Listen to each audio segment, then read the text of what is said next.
actually Nahida, aren't you? Paimon felt like Catherine was acting weird when we met at the Sub-Zero's festival.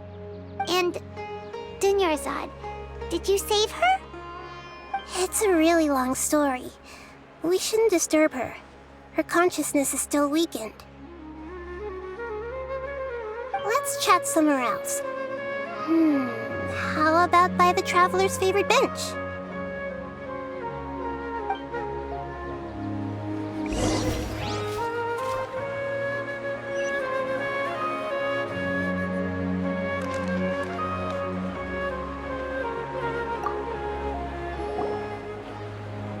What's going on?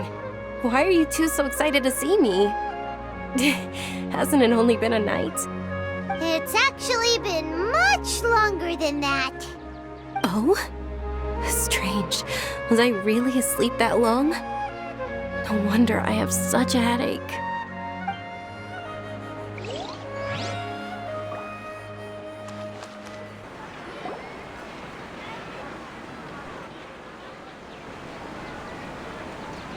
Let's talk about Dunyarzad first. It's such a relief that she's all right. After we parted on the last day of the Sub-Zero's festival, I left the city and saw what the traveler had described. Among the countless dreams, I found one that was growing fainter and fainter. This proved my suspicion. Once Dunyarzad could no longer bear the Akasha harvesting her dreams, her consciousness began to dissipate. But this also meant it escaped the Akasha's control. Such a small fragment of consciousness can't last for very long, though. It will return to its original dream, where both will gradually fade until they completely disappear. I used all the power I had to keep her dying dream alive as long as possible, but it still wouldn't have lasted for much longer if it hadn't been for you two breaking the samsara. So it looks like we did manage to save Dunyarzad in the end. Not a moment too soon. Huh? Why are you two smiling so happily? I thought you'd be so moved that you'd start crying. I need to spend more time observing human emotions. Both are fine. Everyone reacts differently. All right. You two must have a lot of other questions for me, right? After all, you saved my faithful believer. As your reward, I will answer any and all questions. At the Avidia forest, there was this incense that made the traveler fall unconscious and dream of a huge tree and a red sky. You also heard someone's voice, right? It said world and forget me. Yeah, so you do know! We've been wanting to ask you what that was about, and if the red sky was related to Conria. It seems like the traveler established a connection to Irminsul. That was a message left by Greater Lord Rukkhadevata's residual consciousness in Irminsul. Perhaps her last memory before she died. As you two probably know, Greater Lord Rukkhadevata disappeared after the disaster in Conria. The timings of these events do line up, so your suspicions are reasonable. A message from Greater Lord Rukkhadevata? We thought it was from King Deshret. King Deshret? That god who died even longer ago?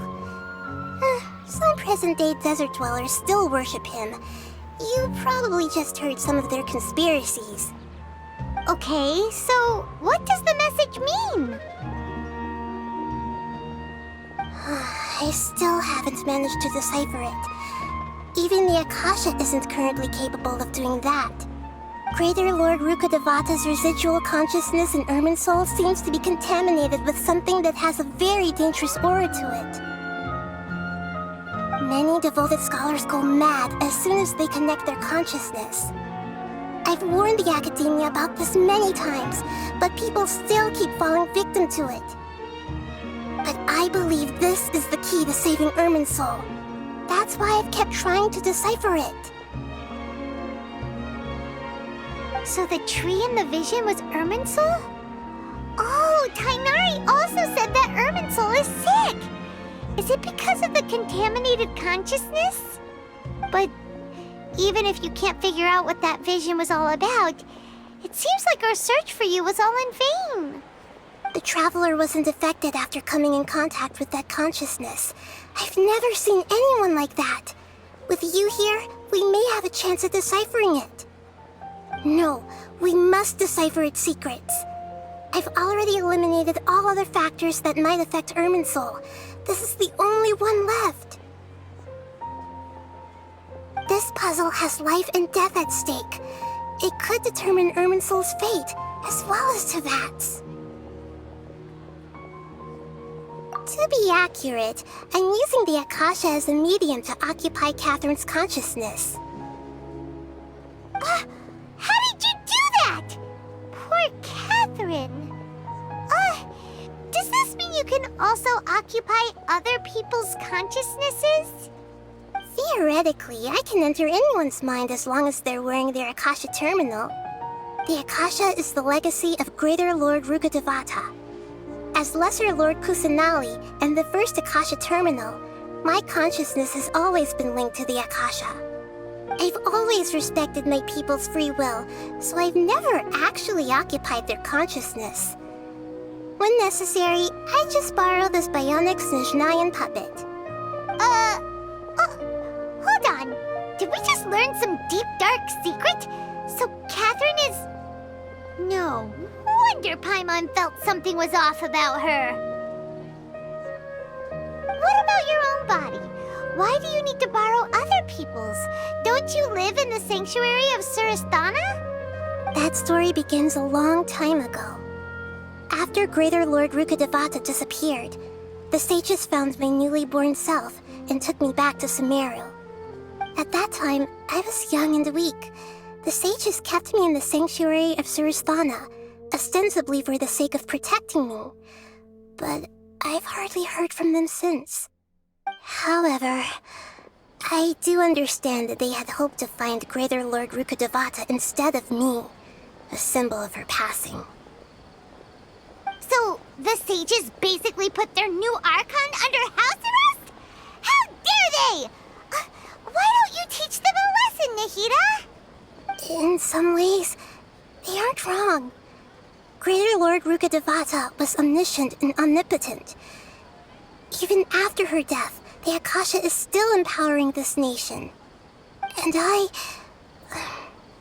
I'm still really far away from being able to call myself the God of Wisdom. Moreover, the Academia is also more proficient at governing this country. Yeah, you got a lot of believers. Just look at the Sub-Zero's festival. Everyone who showed up truly loves you. Thank you for the kind words. But I honestly don't need physical freedom as long as I can connect my consciousness to the Akasha. Trying to find a way to save Irminsul is my life's mission and top priority. I will work on that, and try to live up to being a deity in the meantime. Every once in a while, I will also take up the duties of the God of Wisdom and enlighten a lost soul here and there. Doing all that should be enough. There's never been any big problems with the Academia's governance of Sumeru. This is the first time I've seen them step out of line. I wonder what caused them to go down this path, and what they hope to achieve.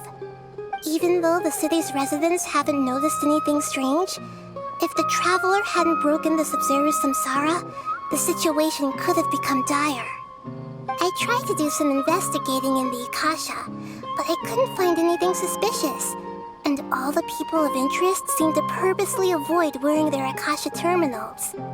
I think they're deliberately trying to hide something. Oh, that reminds Paimon. In Gandharvaville, there was a sage who had invited Kainari to join some kind of project. Could it be related? Regardless, I need to first investigate the sage's motives, make things right, and punish them if needed. But I'll have to be discreet, or they'll see me coming. You mean how the Akasha stops you from having dreams? Yeah, it's been such a long time. No one's noticed something's up? It's not that no one noticed. It's more like no one cared. Ultimately, it's all rooted in the sage's misdirection. Misdirection? The sages convinced everyone to believe that being unable to dream is a sign of rationality and wisdom. Not dreaming is a badge of honor in Sumeru. Even if the truth is that their dreams are being reaped by the Akasha. With their propaganda in place, the sages can maximize their use of the Akasha to facilitate their research. Besides, Greater Lord Rukkhadevata must have created the Akasha in the hopes that it could be used to its full potential. That's why I've never come out strongly against this. Anyway, the perspective advocated by the sages drowned out any voices of doubt.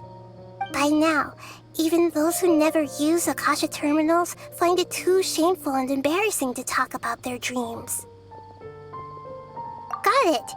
I hope my answers were satisfactory, seekers of knowledge. To be honest, maintaining Dunyarzad's fading dream took a lot of mental energy. I think I may need to rest for a while. Oh, and you don't need to worry too much about the sage's activities for now.